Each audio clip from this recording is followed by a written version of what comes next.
I'm at my limit. Mike, I'm sorry to say this, but I'm going to demand compensation from Sarah. Compensation? What happened? I've been harassed by her for so long. I want an apology for all of it. That night, while Sarah was in the bath, I confided in Mike. Mike was surprised, and though he seemed to think it was a joke at first, he just gave a bitter laugh. Mom, that's not funny. Are you serious? Surely, it was a shock for Mike. Of course, I'm serious. Look at this. The notebook I handed him was about to set off a series of tumultuous events. My name is Ellie. I'm 60 years old. I live alone now, just a plain old lady. I got married in my 20s and had my son, Mike. While Mike was still young, my husband fell ill. He was hospitalized and focused on his treatment, but despite that, he passed away. Since then, I've been raising Mike by myself. We didn't have any relatives to rely on, and juggling work and child care alone was tough. I might have made Mike feel lonely. But Mike grew up to be a very serious and good boy. Even without me, he was diligent in his studies and went to college. He even applied for a scholarship by himself for the entrance fee, which really surprised me. After graduating, he got a job at a local trading company and moved out. I often think he's more put together than I am, trying not to bother me. So, with Mike grown up, I've been living a worry-free life in my later years. As I was leisurely drinking tea, the phone suddenly rang. It was Mike. Mom, I'm bringing over my fiancé soon. A sudden marriage announcement. But come to think of it, Mike is already in his mid-30s. It wouldn't be strange if he were already married. A few days after the call, I met Mike's girlfriend, Sarah, for the first time. She was in her 20s and still young, and I couldn't hide my surprise. How did she meet Mike, who was much older than her? How did you two meet? Oh, we met at a mixer. A colleague from work set it up, and Mike was invited to fill the numbers. Apparently, they ended up sitting next to each other, and though Mike only talked about work, they hit it off. Sarah worked at a store that dealt with imported goods, so they found common ground in the hardships of managing inventory. They promised to meet again over drinks to vent about work, and exchanged contact details. From there, their relationship quickly developed. After hearing the story of how they met, Mike went to the restroom. In the living room, it was just Sarah and me, and silence fell. At times like this, I didn't know what to say, and as I floundered, Sarah spoke up. Did Mike live in this house until he got a job? Yes, that's right. Really? I can't believe it. It feels so frugal. I sensed a bit of a barb in Sarah's tone and gave her a wry smile. When Mike was little, we were indeed poor. Furthermore, Sarah wanted to see Mike's room and started wandering around the house. She laughed out loud and chuckled when she saw my personal belongings. Was it really that funny? Yes, all the designs were the kind I'd never buy myself. They were new to me. Like this one, it's amazing. Laughing, Sarah pointed to a purse that my late husband had given me as a gift. Oh, it's old, yes, but it was a gift from my husband. But it's tacky. I'll get you a nicer one next time.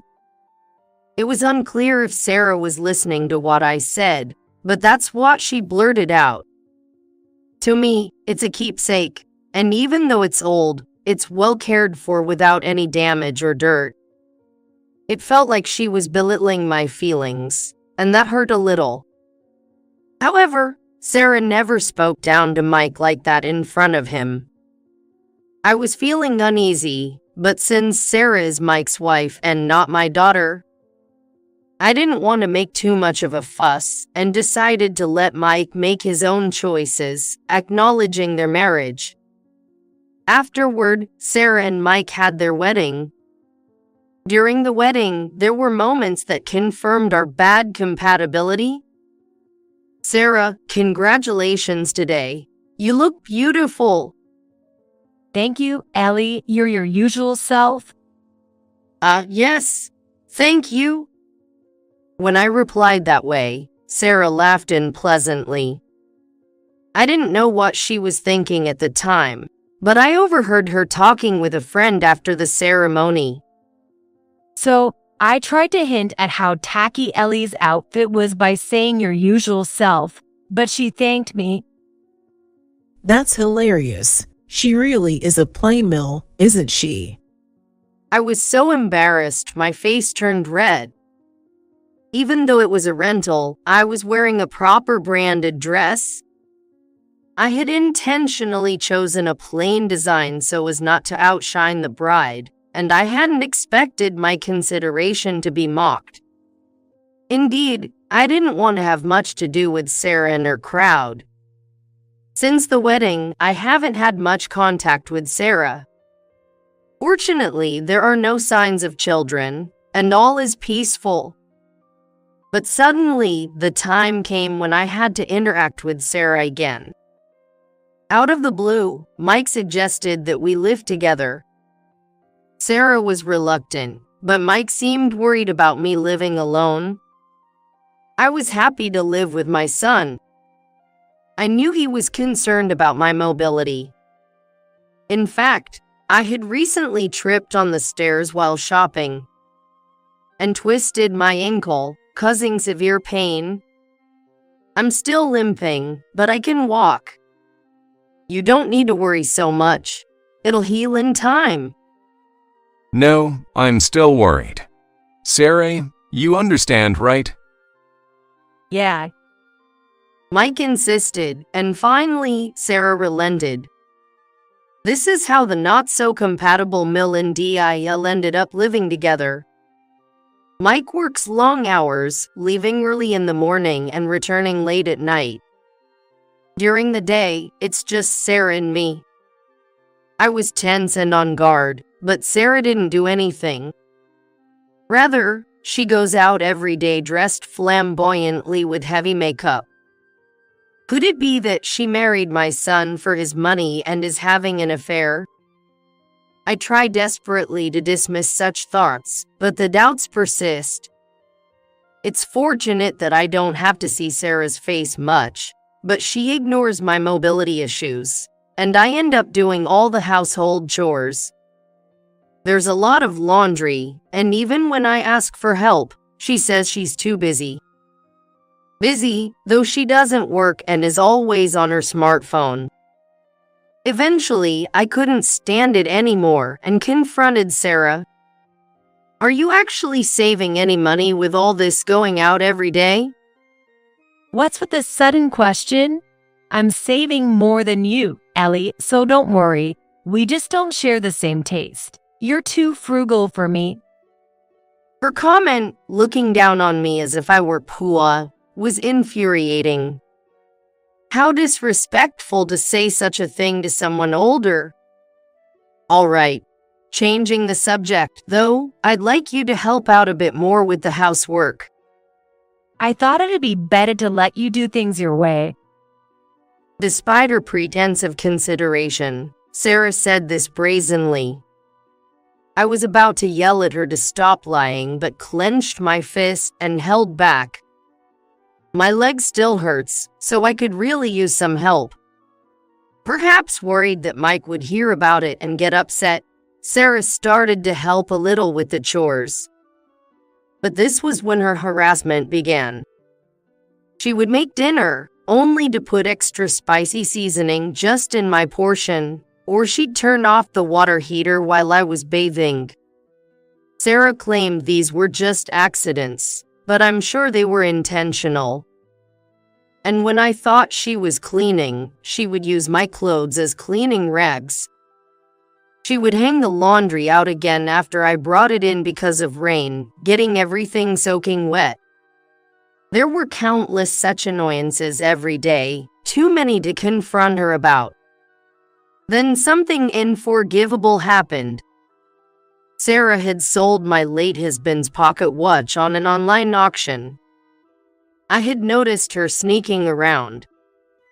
When she went to the restroom, I peeked into her room. There it was, my husband's watch inside a cardboard box. The shipping label was addressed to an online auction site. She was using unfamiliar boxes and packing tape. What was she thinking, selling someone else's belongings?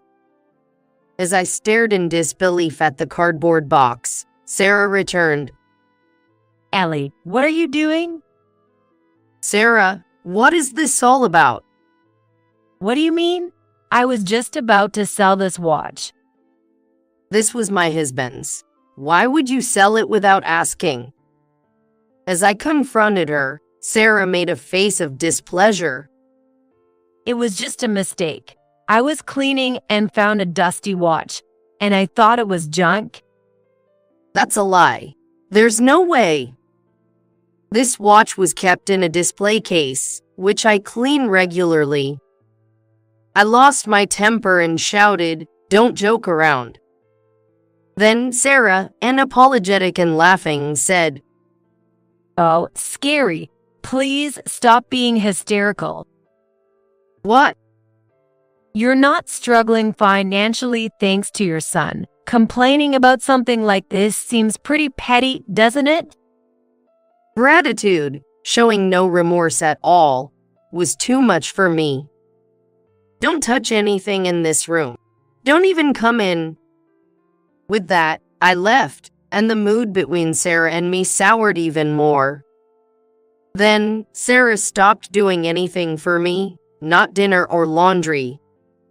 I thought about discussing it with Mike, but he's serious and comes home tired from work every day. Complaining about his wife and mother quarreling over petty harassment would just upset him. Maybe it's better I just prepare my own meals so I can eat properly. I endured Sarah's harassment and just tried to get through it. But her harassment escalated. She would deliberately place objects in the hallway where I'd walk, knowing my leg was bad. She only did this during the day. Everything was cleared up by the time Mike returned home. Once, I tried to subtly warn her about it.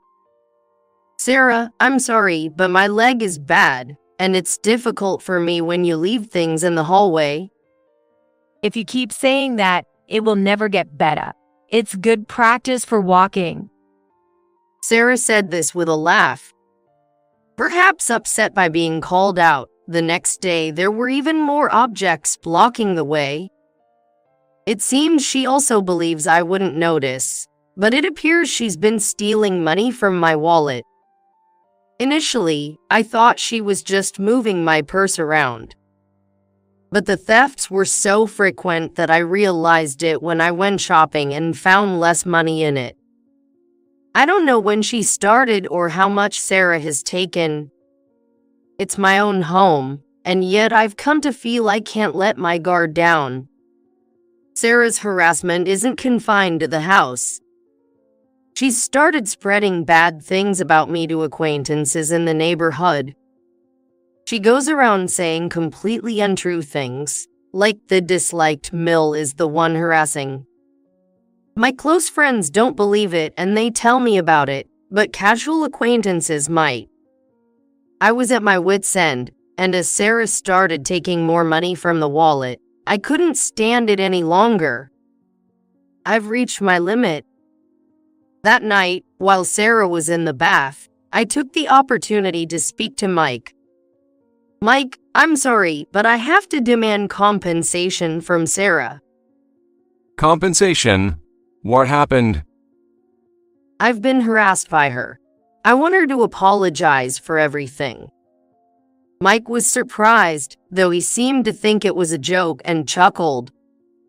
Mom, that's not funny. Are you serious? Indeed, it must have been shocking for Mike. I'm serious. Look at this. I brought out a notebook and opened it in front of Mike. This notebook contains detailed records of the harassment from Sarah, starting with the very first overly spicy meal. I had been keeping records, and before I knew it, they spanned 6 months. I was surprised myself to see how long the harassment had been going on. As I flipped through the notebook, Mike's expression changed. Is this really? Mike held his head in his hands. But the entries included detailed dates and times, making it clear that I wasn't just making things up. I want compensation, and if you agree, I think it's best if you divorce Sarah. Just then, Sarah came out of the bath. As she was heading to her room, Mike stopped her. Sarah, we need to talk. What's up? Sarah approached and noticed the notebook on the table. Mike handed her the notebook, and her face turned sour as she read. Mom says you've been harassing her this much. Is that true? That's a lie. Don't you trust me? But With all these details, you still plan to deny it. This notebook alone isn't proof. Sarah said with a smirk. Mike was unsure who to believe. But I had anticipated that Sarah would deny everything. I showed them a camera I had set up in my room. Recently, I had placed it near my purse. The video showed Sarah repeatedly taking money from my wallet. I hadn't told Mike about the stolen money yet, but it seems he believed me because of the camera. even stealing money. Sarah, why would you do something like this? It's not a big deal. I just found you annoying. Annoying? What did Mom even do to you? You're just too poor for my taste. I'm sorry, but taking care of a mill like you is the last thing I want. Sarah finally showed her true colors even in front of Mike. Mike was left speechless and shaking with shock. Anyway, this is theft. It's a crime. If you can't apologize properly, I'll have to report this to the police. Laughing as if it was funny, Sarah chuckled. Going to the police over a few $1,000s? You really are a poor person, so petty. Mike was furious at her response. Enough is enough. Perhaps it was the first time Mike had yelled at her, as Sarah visibly flinched. Sarah, just because we're from a single mother household, you've been looking down on me all this time. No, I wasn't looking down on you, Mike. Mike shook his head at Sarah's words and began to reveal a truth unknown to her. Actually, I used to run a company. It was the precursor to the trading company Mike works for. When my husband was hospitalized, I sold the company to another trading firm to pay for his treatment. It was tough to take care of him and raise a child at the same time back then. And after my husband's death, I inherited several properties from him and still earn passive income from them. Sarah looked shocked, probably thinking I was just a pension-receiving old lady living alone, a burden to Mike. Mike continued. All of Mike's tuition and our wedding expenses were properly covered by me. The wedding, which became expensive due to Sarah's demands, happened thanks to me. I provided 3 times the amount Mike had saved. Using a scholarship was just Mike's way of being considerate, and this house was never impoverished. Now, although Mike's salary exceeds my income, I still hold assets that are comparable to those of an average salaried worker. What? I didn't know that. Even if you didn't know, what you did was despicable. Cutting off Sarah's excuses, Mike turned back to me. Mom, I'm sorry I didn't notice what you were going through. I was foolish to make you endure this. It's okay, Mike. It's not your fault. Don't apologize. Mike then presented Sarah with two choices. One was to use the surveillance footage as evidence and report her to the police. The other was to acknowledge the harassment she did to me and retract the lies she spread around the neighborhood. Which will it be? Decide now. Of course, Sarah chose the latter. I apologize. I was wrong. Please forgive me. Just please, no police. She probably didn't realize the severity of her actions until now. Her face pale, she cried and apologized to me. I'm sorry. Please forgive me. I can't just forgive you right away. Show me through your actions. I sternly told her, and Sarah hung her head. Since then, she's been correcting her lies to our neighbors, trying to improve my image. Honestly, even if Sarah apologizes meekly, it won't immediately fix my impression. Maybe they'll think she's being forced to lie by a wicked wife. Even so, if Sarah is truly remorseful, this is the best way. While I felt somewhat vindicated, Mike apparently isn't ready to let this go. After Sarah returned the stolen money, Mike told her they were getting a divorce. He presented her with already filled out divorce papers. Please leave this house immediately. But I apologized. You just apologized for your own sins. I can't trust a wife who commits such crimes. It was later discovered that my leg injury was actually caused by Sarah. On my way back from shopping, as I was descending the stairs, I was bumped into and fell. Unexpectedly, it was Sarah who bumped into me. Sarah injured my leg to make Mike worry. Her ultimate aim was to get this house. Though slightly old, this house is in a very good location. It's spacious, and with some renovations, it could become a beautiful detached home. Realizing that Sarah had planned this from the start, Mike and I were shaken. Thus, we returned to living just the two of us. My leg has mostly healed, and I no longer have trouble walking.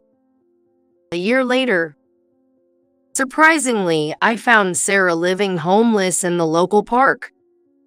Ever since she was married to Mike, she had squandered her savings on endless entertainment, relying on Mike's wealth. Furthermore, she had borrowed money from friends and acquaintances. It seems she was repaying these debts with the money from my wallet. Unable to continue repaying her debts, Sarah became isolated, with no one to help her. After the divorce, penniless, Sarah struggled to make ends meet by juggling several part-time jobs. However, her relationships at work did not go well, and she kept changing jobs.